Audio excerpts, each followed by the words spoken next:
Welcome to the Ethnographic Museum in Belgrade. This is a place where Serbia's cultural heritage is preserved, its traditions and authentic culture and everything that represents the spiritual and cultural roots of Serbia's citizens and the Serbian people.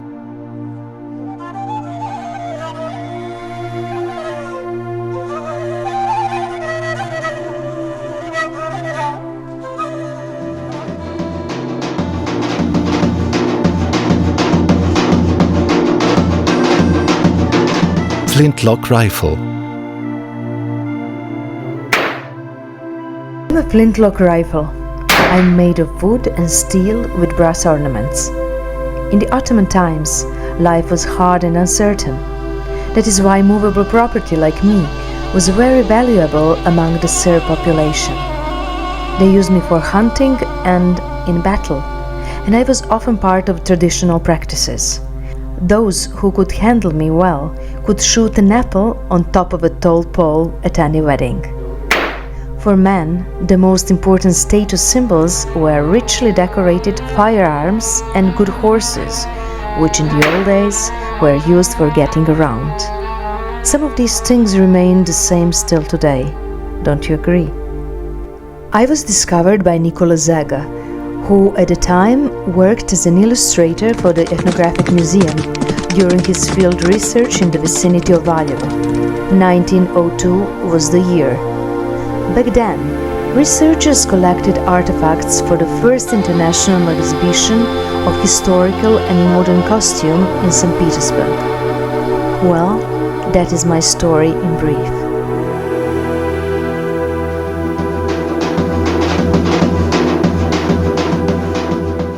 Horse saddle. I'm a horse saddle, decorated and made of the finest leather. No one really knows how I found my way to the museum because there is no definite information about my origins. Still, what they do know is that my owners took good care of me and were very proud of me. Until the end of the 19th century, I was a symbol of wealth, power, and influence, and was essential on long journeys, whatever the purpose of the journey, from trade and negotiations to official ceremonies and political events. With our help, messengers rode horses to carry important messages and decisions. That is why saddles like me were made of the finest leather, soft but durable, hardened by metal rivets and decorated with gold or silver, set with precious or semi-precious stones, either using hammers or fine filigree work. Saddles such as myself carried Karađorđe and Miloš Obrenović when they rode and called on the people to rise up against oppression. Back in 1830, the diplomatic messenger known as Bogdan the Tatar took 5 days to ride all the way from Constantinople to deliver the Sultan's edict, the so-called Hati Sherif, granting Serbia her autonomy. And who knows, perhaps I belonged to him. Shepherd's crook. I am a shepherd's staff, a shepherd's crook. The researchers obtained me from the village folk of Našice in the region of Slavonia, where many Serbs came to live towards the end of the Middle Ages, back when there was nothing there but vast plains ideal for cattle farming.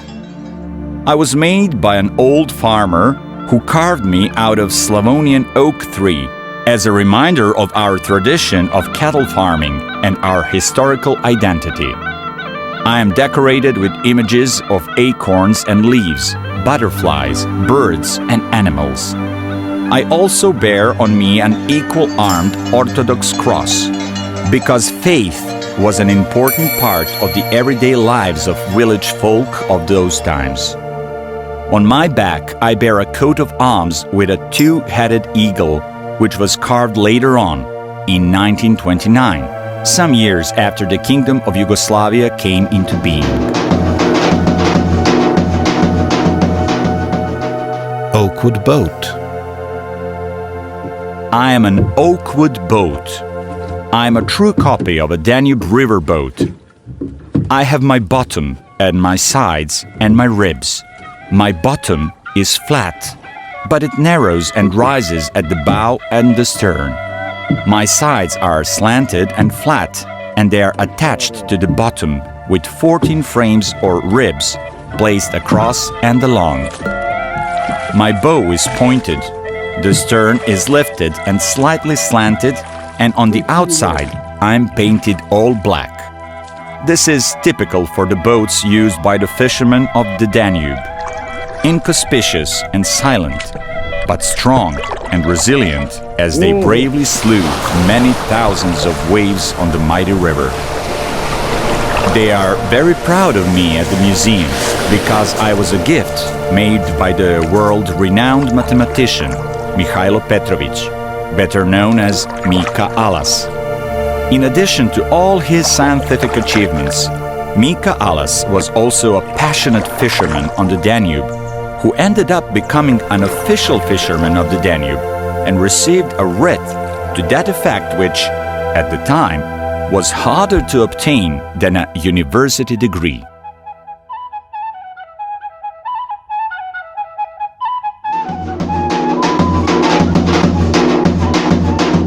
Beehives.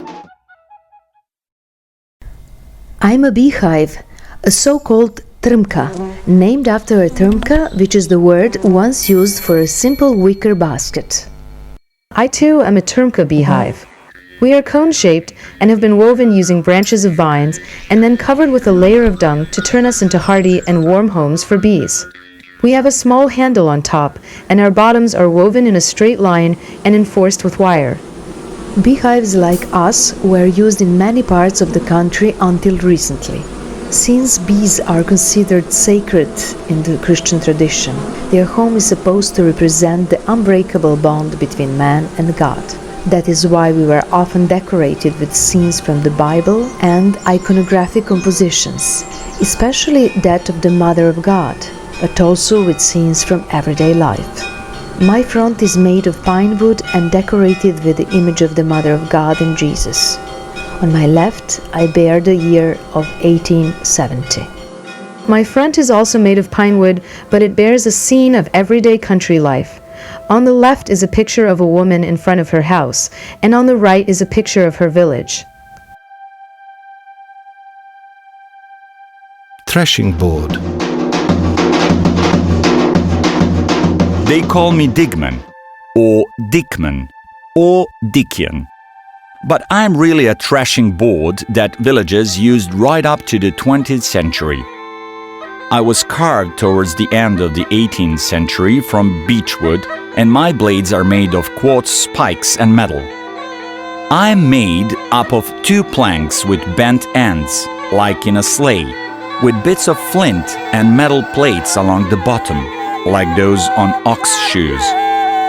They used me at the threshing floor, so the threshing process would go much faster.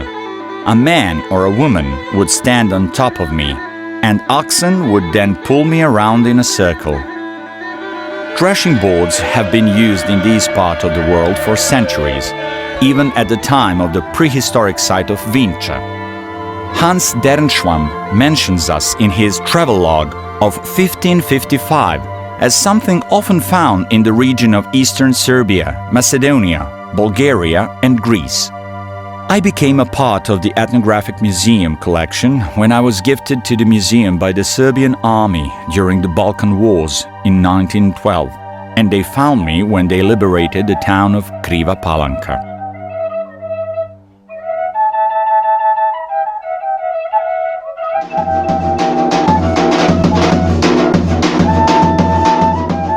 Rag ball. I am a rag ball, and mine is a very interesting story.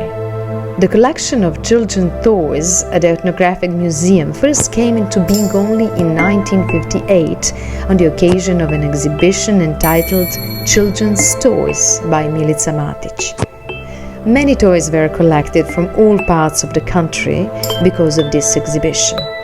Many old toys were discovered, but for the purpose of the exhibition, some of the toys were made especially following instructions given by the teachers and what some of the elderly women remembered about the way toys were made when they were children.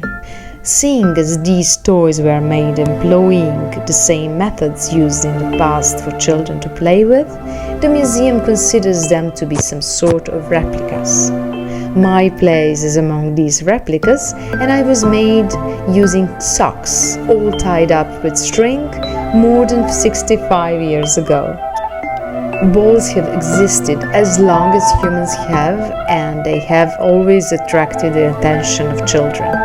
Our ancestors in these parts also made balls for their children. They used what materials they had at hand, and that is how I got my name. A ball made of pieces of cloth and rugs. A rug ball.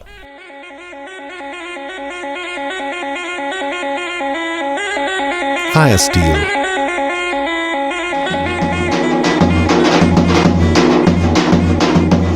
I'm Ocilo, a fire steel, a tool used to make fire.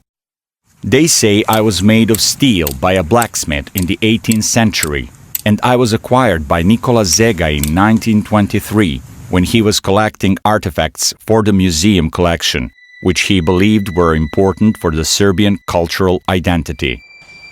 You strike me against a piece of flint or chert, and I produce sparks, and these sparks fall on tinder, and that is how you get fire.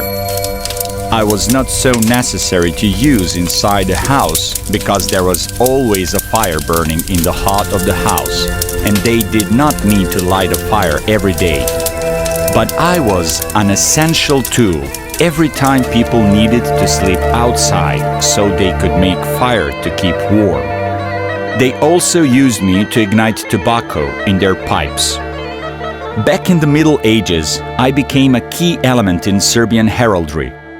You can safely say that I, the symbol of a cross with 4 fire steels around it, appeared in 1397 on the main chandelier in the monastery of Dečani, and I remained present for centuries to come. Even today, you can see me on Serbia's official coat of arms.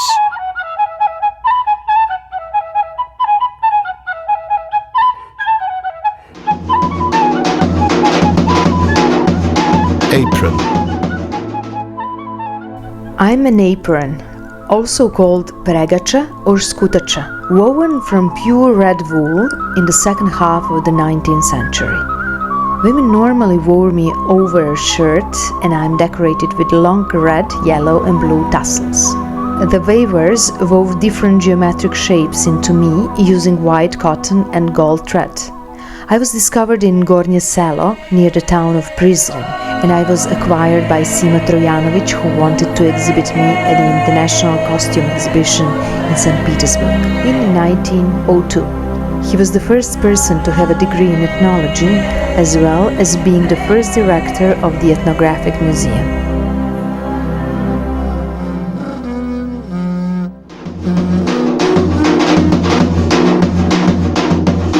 Skirt.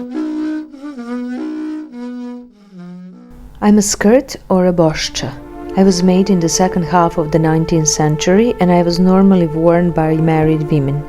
I was woven with lots of love using cotton and red wool thread, decorated with geometric shapes using wool of different colors, gold and silver threads, and even sequins. I was acquired in 1904 by Nikola Zega at Gračanica on behalf of the committee in charge of marking the 100th anniversary of the first Serbian uprising. That was when they were preparing an exhibition which would also mark the official opening of the Ethnographic Museum. Since then, over the last 120 years, I have been here for everyone who came to visit the Ethnographic Museum.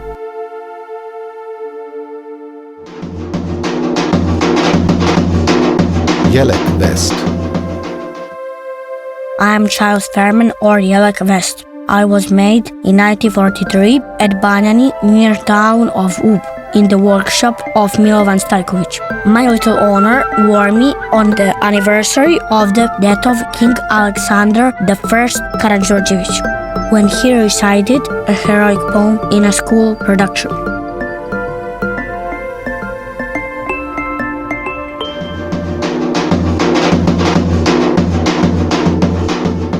Kaftan. I'm a kaftan.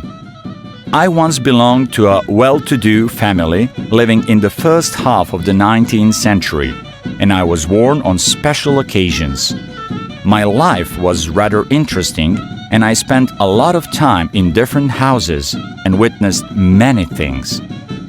I was acquired by Jovan Mašin, founder of the Serbian Medical Society, who also worked as the court physician to Duke Mihailo and King Milan Obrenović. Jovan Mašin began his career in Valjevo, and that is where he found me. Later on, he gave me to Jarmila Helich, and she then gave me to her niece, Ratislava Slava Tabaković, wife of Ivan Tabaković, one of the most significant Serbian painters of the 20th century.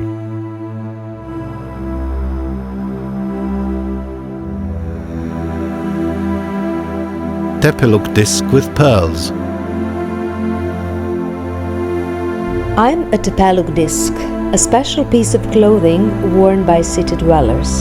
I'm a small, decorated women's headdress, and I was worn by women as a kind of status symbol. Since the middle of the 19th century, when the Serbian bourgeoisie developed its own style of clothing, which brought together elements of Turkish, Oriental, Levantine and European traditions, the word tepeluk started being used to describe the typical women's headdress, a variant of the more traditional fez. As far as I'm aware, tepeluks like myself were not worn by women in other countries of the Balkans.